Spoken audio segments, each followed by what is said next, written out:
All right, let's jump right in. Today we're going to explore a really fascinating new way of thinking about travel. It's this idea that your vacation can be about so much more than just you. We're talking about regenerative tourism and how it's actually breathing new life into ancient wellness practices in Thailand. I mean, think about it. Why do we travel? Most of the time, we're looking to just get away, right? To recharge, to disconnect from the daily grind, and hopefully come back feeling just a little more whole. It's a totally universal feeling. But here's the big question, the one that changes everything. What if travel wasn't just a one-way transaction? What if, while we're busy healing ourselves, we could actually be a part of healing the communities and the environments we're so lucky to experience? And just to give you a sense of the scale we're dealing with, look at this number. $639 billion. That is the size of the global wellness tourism market. It's absolutely massive. And that means its potential impact, for good or for bad, is also massive. So why are we zooming in on Thailand? Well, because its reputation as a wellness hub isn't some modern marketing gimmick. Oh no, it is built on centuries of tradition that connect the mind, the body, and the spirit in a way that's just incredibly profound. Take something like Tok Sen. You might see this on a fancy spa menu and think, oh, that's interesting, but its origins, they're deeply spiritual. This was a sacred ritual, a way of helping a soul prepare for its journey into the afterlife. So yeah, it's way more than just a massage. It's a piece of living history. And the list goes on. For hundreds of years, local healers have been using these amazing steamed herbal compresses.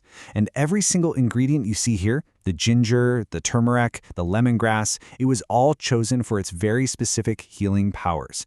It's like a pharmacy grown right out of the ground. But, and you knew there was a but coming, this is where we hit a pretty big wall. What happens when these incredibly meaningful, sacred practices get pulled into the global tourism machine? Well, there's a real danger they lose their soul. This quote from our source material absolutely nails it.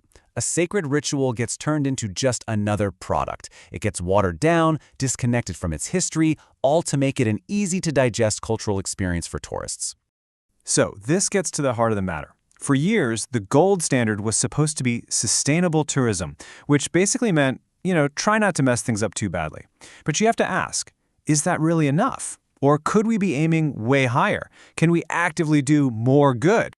And this is where that idea of a regenerative revolution comes in. It's a total paradigm shift. We're moving beyond just trying to preserve what's there and into the territory of actively making things better. This chart lays out the difference perfectly. Sustainable tourism is focused on maintaining the status quo, just keeping things as they are.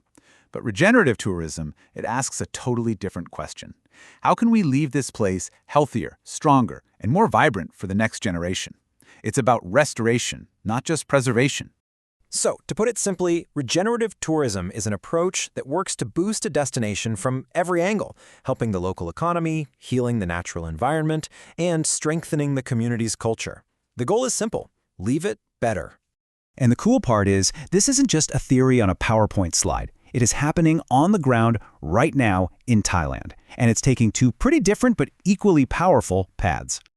Okay, check this out. On one hand, you've got the luxury resort model. Places like Chivasam are embedding authentic traditions by making local masters the guardians of the culture. The therapists are trained by experts who carry on the real spiritual lineage. Then you've got the community-led model, which is amazing. In villages like Ban Rai Kong King, the local healers are the business owners. The money they make goes directly into a community fund that pays for everything from scholarships for kids to village improvements. Both models work and both create a real positive impact. Now, it's not all sunshine and roses, of course. This path is full of really complex questions. I mean, who actually owns this ancient knowledge? How do you stop it from being watered down? And maybe most importantly, how do you make absolutely sure that the economic benefits go to the right people, the community that has nurtured these traditions for generations? These are serious hurdles.